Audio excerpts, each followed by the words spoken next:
ওসমান হাদির হত্যার প্রতিবাদে সিলেটে ভারতীয় ভিসা আবেদন কেন্দ্র ঘেরাও কর্মসূচি পালন করছে বাংলাদেশ গণ অধিকার পরিষদ ও অঙ্গ সংগঠনের নেতাকর্মীরা।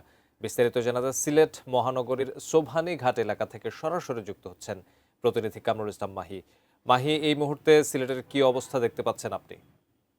জানেন, গতকাল থেকেই কিন্তু শরীফ ওসমান হাদির মৃত্যুর সংবাদ ছড়িয়ে পড়ার পরেই কিন্তু সিলেটবাসী কিন্তু নানা রকমের বিক্ষোভ, প্রতিবাদ এবং গণজমায়েত কর্মসূচি ছিল। এবং এরই প্রেক্ষিতে কিন্তু গতকাল যে গণজমায়েত কর্মসূচি হয়েছে সেটি কিন্তু তারা স্থগিত করে আজকে দিনে নানা কর্মসূচি দিয়েছিলেন। এর মধ্যে একটি কর্মসূচি ছিল যে সিলেটের যে ভারতীয় হাই কমিশন অফিস এবং ইন্ডিয়ান ভিসা অ্যাপ্লিকেশন সেন্টার রয়েছে সেগুলিতে ঘেরাও কর্মসূচি গণ অধিকার পরিষদের নেতাকর্মীরা দিয়েছিলেন। এবং আমরা কিছুক্ষণ আগে গণ অধিকার পরিষদের নেতাকর্মীদের সঙ্গে কথা বলেছিলাম। তারা বলছেন যে সার্বিক এবং ইন্ডিয়ান ভিসা অ্যাপ্লিকেশন সেন্টার আছে সেগুলিতে ঘেরাও কর্মসূচি গণ অধিকার পরিষদের নেতাকর্মীরা দিয়েছিলেন। এবং কিছুক্ষণ আগে গণ অধিকার পরিষদের নেতাকর্মীদের সঙ্গে কথা বলেছিলাম। তারা বলতেন যে সার্বিক দিক বিবেচনা করে ভারতীয় যে ইন্ডিয়ান ভিসা অ্যাপ্লিকেশন সেন্টারের সামনে বিপুল পরিমাণ আইন শৃঙ্খলা বাহিনীকে মোতায়েন করা হয়েছে। পুলিশের পাশাপাশি সোয়াটকে আমরা দেখেছি এবং সেনাবাহিনীর বেশ কয়েকটি টহল টিম